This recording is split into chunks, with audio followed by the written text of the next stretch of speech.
introductory session to the chapter phrases. So in order to learn phrases, you have to be clear with this concept of finite verbs and non-finite verbs. So today we are going to deal with the topic non-finite verbs. And one classification of verbs include finite and non-finite verbs. Verbs can be classified into different categories, and one such classification is finite and non-finite verbs. The other classifications would be main verb and action verbs, main or action verbs, and state of being verbs or linking verbs. Then the other would be regular and irregular verbs. Then some other classification would be transitive and intransitive, and this classification is that of finite and non-finite verbs. So what is finite verb? Finite verbs are those verbs that change according to changes in time, number, tense, etc. So those verbs can be included under the category of finite verbs. Let's look at it through an example. See, he goes to school. See, what is a finite verb? Finite verb is that verb that change according to changes in time, number, tense, etc.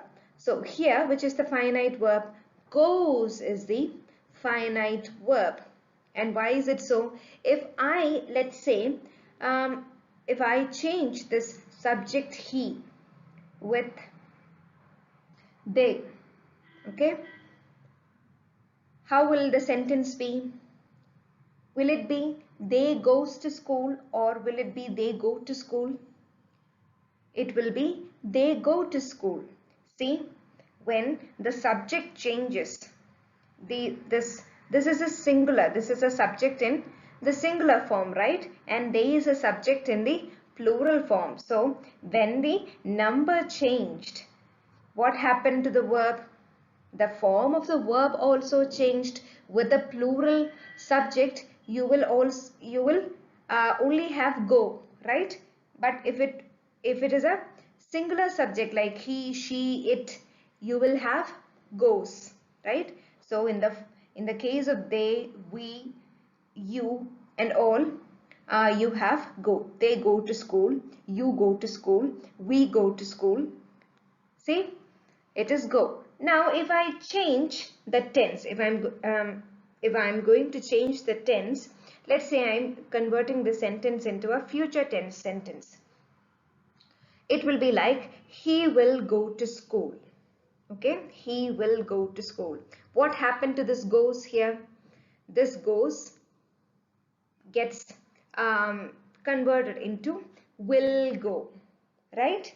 Will go is replaced by goes. If I change the tense, that will be affected. This verb will be affected by the change in time, number, tense, subject, etc. So those verbs that change according to changes in time, number, tense, etc.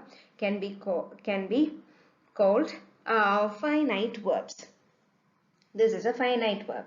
Then what are not? Yeah, changes in subject, tense, etc. will bring change in the verb go. So therefore we can say that go is a finite verb. In order to understand if any verb is a finite or non-finite verb, try changing the subject or tense or time. Try changing all these things, and if the verb changes according to these things, then you can fix that it is a finite verb. Now what are non-finite verbs? Non-finite verbs are those verbs that do not change according to changes in time, subject, number, etc. And those verbs can be included under the category of non-finite verbs. Yeah. So these non-finite verbs are independent, okay? They are not dependent on the changes in time, subject, number, gender, etc. Whatever changes you bring to the subject or to the number or to the time or tense, these verbs, non-finite verbs, will not be affected, okay? They will remain like that only, okay? They are like, but in a sentence, if you look at it, it will look like verbs. It assumes the form of verbs. It looks like verb, but they are not proper verbs. They are not finite verbs. Hence, we can also call them imposters. Okay, who is an imposter? Imposter is a one, somebody who pretends to be something else. That is an imposter. So, non-finite verb poses like they are finite or um, proper verbs, but they are not proper verbs. They are non-finite verbs. Maybe you'll get a clearer view when we deal with the examples. Yeah, here is your example. I have to go. See, I have to go. Let's change the subject. I have to go. So subject is I, right? So if I change the subject to she, how will it affect this sentence? See, it seems that this sentence, I have to go, it seems that there are two verbs here, right? Have and go, right? So if I change the subject I and put a she here, okay? How will it affect the sentence, or how will the sentence change? Will it be she have to goes? Because she is a singular subject, and therefore with a singular subject you will have es, like here, right? He goes. Therefore it should be she goes. So my question is, will the sentence be she have to goes, or will it be she has to go? It should be she has to go, right? Did you notice that to go in this sentence remains intact? There is no change to this to go if I change the subject. But where is the change affected? The change is affected in this verb have. Have is undergoing a change, and it got changed into has. Have, yeah, she has to go. Then, if I want to change the tense of this sentence, how will it be if I want to change this sentence into a past tense form? How will it be? Will it be I have to went, because the past tense of go is went? Will it be I have to went, or will it be I had to go? What will it be? It will be I had to go. There too you can see that this to go is not at all affected. But where is the change happening? It is happening to this verb have. It got changed into had, right? So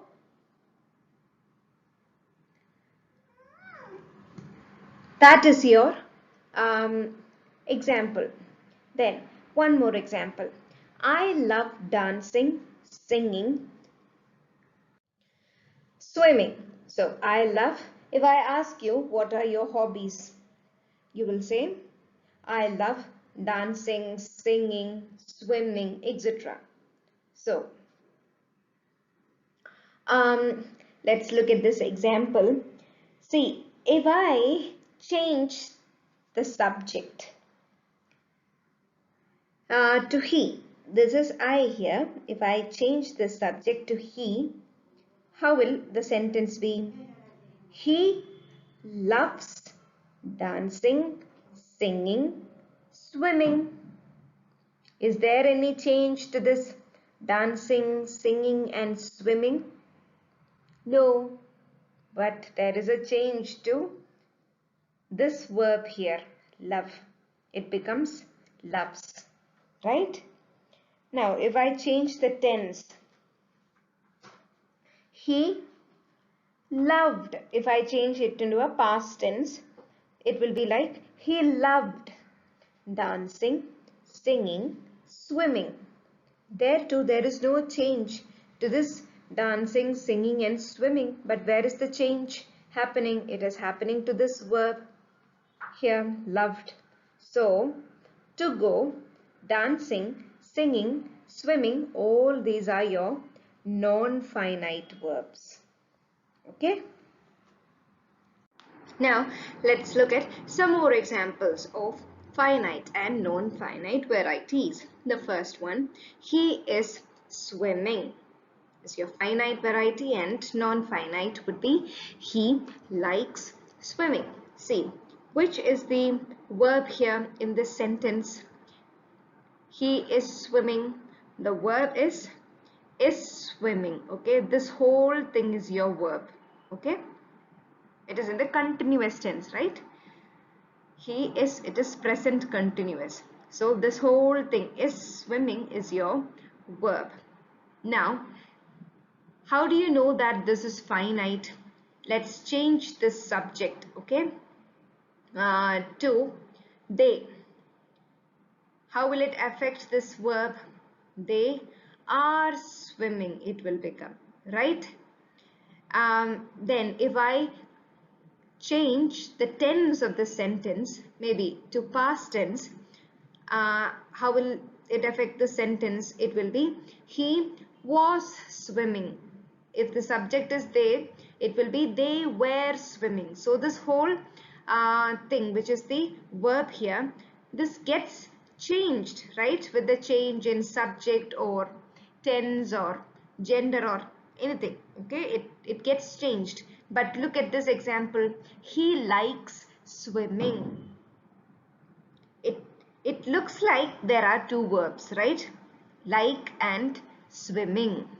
But try to change the subject here. He, instead of he, let's have we. How will it be? We like swimming. Is swimming affected here? No. If I change the tense, he liked swimming. Is swimming affected here? No. So swimming is non-finite here. Okay. See, one tip regarding this non-finite verbs is that non-finite verbs will not have a helping verb in front of it. Okay, it will not have a helping verb, or it is called auxiliary verbs in front of it. Look at this example. Finite verbs can have or may not have, but non-finite verbs will not have. Okay, it's always alone. It will not be preceded by a helping verb. Look at this example. Here in this verb, swimming is preceded by the helping verb is, right? Helping or auxiliary it is called. So, but look at this example. Is there any is swimming, was swimming, were swimming, had been swimming? No, there are no such helping verbs in front of this swimming. So that is one way through which you can identify if a verb is a finite one or a non-finite one, especially with regard to non-finite. Non-finite verbs will not have any helping or auxiliary verbs in front of it. Okay. Now let's look at the next example. The children leaped with joy. Okay. Yeah, in this example, in this first example, he is swimming, some action is taking place. See, in this example, he likes swimming. Is there some action that is taking place? No. It is like അവന് നീന്തൽ ഇഷ്ടമാണ്. നീന്തൽ എന്ന് പറയുന്നത് ഒരു action ആണോ? അല്ല. It is the name of an action, right? Then this example, the children leaped with joy. Some action is taking place. The children leaped with joy. If I change the tense, how will it be? The children, if I change it into present continuous tense, the children are leaping with joy, it will become. So that leaped there can be changed. So it is a finite one. Look at this example. Leaping dolphins are a sight to behold. Leaping dolphins are a sight to behold. If I change, if I convert this dolphin into dolphins, it is plural, right? If I make it into a singular form, leaping dolphin is a great sight to behold. So where is the change happening? The change is happening to this verb here. Which is the verb here? Are is the verb here, right? So it seems that leaping is also a verb, but leaping is not a verb. Try changing the subject or tense, or if it is plural, try changing it into singular. All these things can be done to see if something is finite or non-finite. See, in this example too, leaping is not, there is no helping verb in front of it, right? That is the most simplest tip for identifying non-finite verbs. Non-finite verbs will never have a a helping verb in front of it. In front of leaping, is there any is leaping, was leaping, were leaping, has leaping, have leaping? No such verbs in front of it. It is just leaping. So leaping dolphins are a great sight. If I change that into singular form, leaping dolphin is a sight to behold, it will become, right? Or if I change the tense, now it is present tense. Are denotes present tense. If I change the tense, leaping dolphins were a sight to behold, there too, where is the change happening? It is happening to this are here, right? Leaping is remaining intact, no changes to the sleeping. So the sleeping here is non-finite. I think you got the point. Okay, so these are your non-finite and your finite varieties. See, in the finite form you have V1 form, V2 form. What is V1 form? It is verb 1 form. Verb 1 form, for example, in the sentence, she eats bread. There, eats is the verb 1 form. Okay. Now, verb 2 form is the in the example, she eats bread. If I want to use the verb 2 form there, what will it be? It will be she ate bread. So eat, ate, eaten. Those are your 3 verb forms. Okay, eat. Why did it become eats? Because the subject was she. Therefore we have used eats. Okay, so verb 1 form eat, if it's she, he or it, there will be an s to it. That is this rule. Okay, V1 plus s. It depends on the subject. If the subject is singular, it will be eats.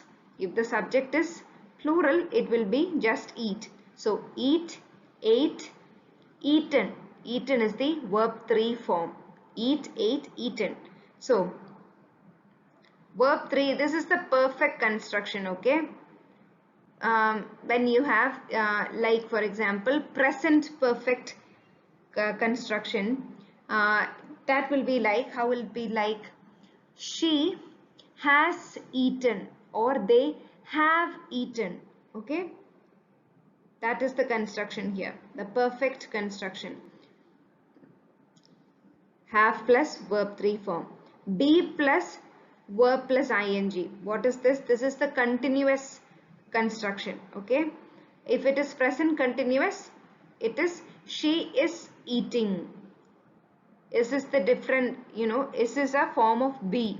The different forms of be are is, am, was, were, etc. So she is eating. Now this verb 1 plus es, that depends on the subject. If the subject is singular, it will be, as in the case of she, it will be she eats. If it is we, it will be we eat. It depends on the subject. Now, what are the non-finite variety? We have to focus on this.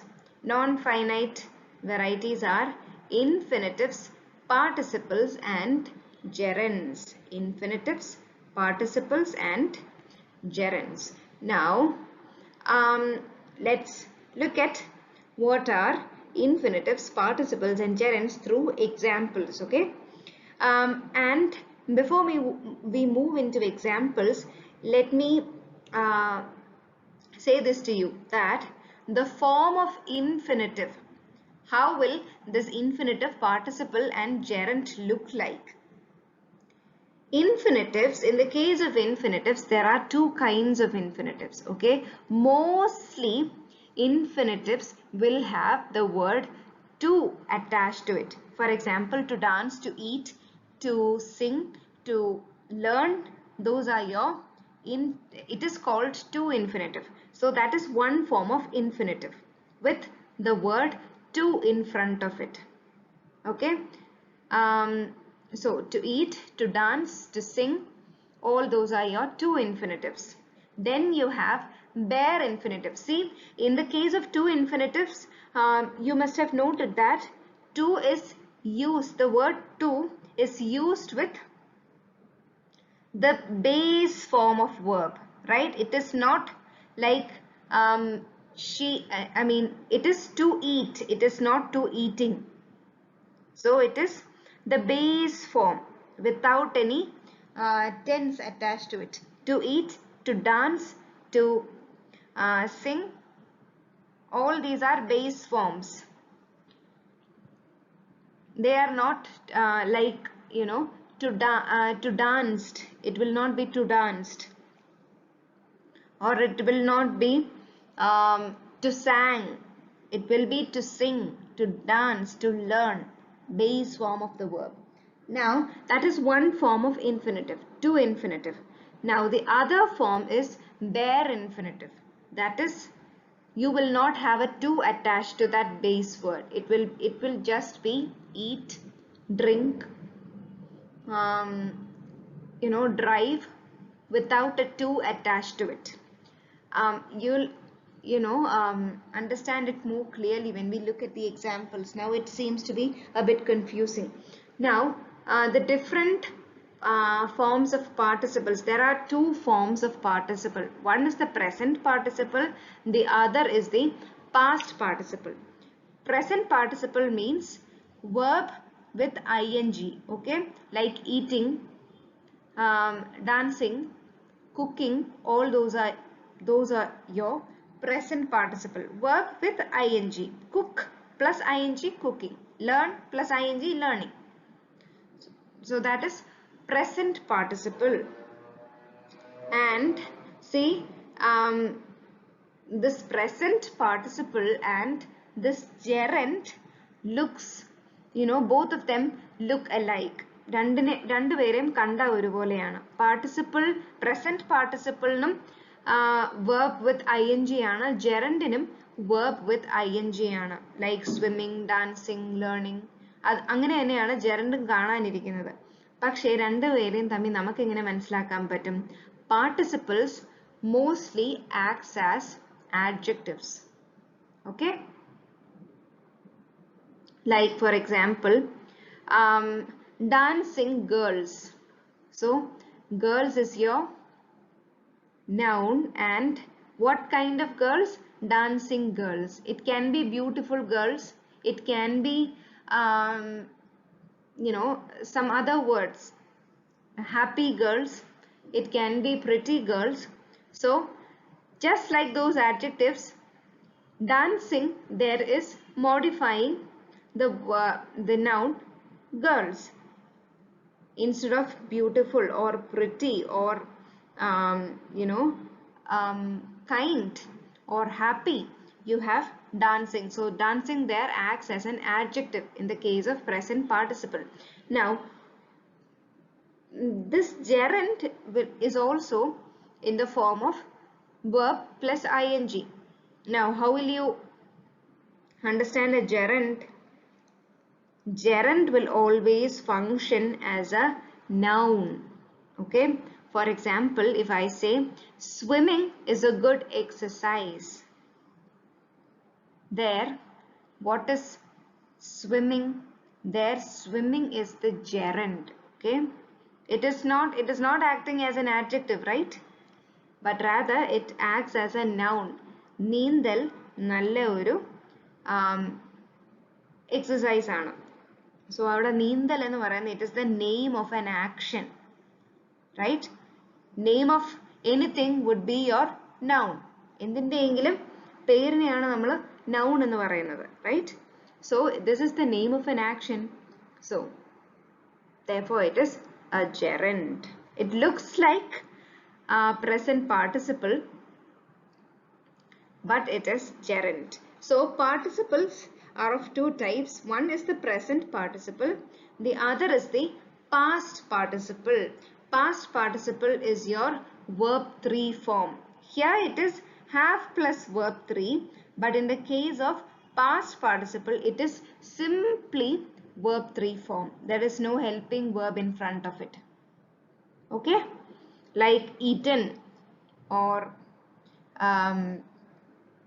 drunk or retired. All those are your participles, past participles.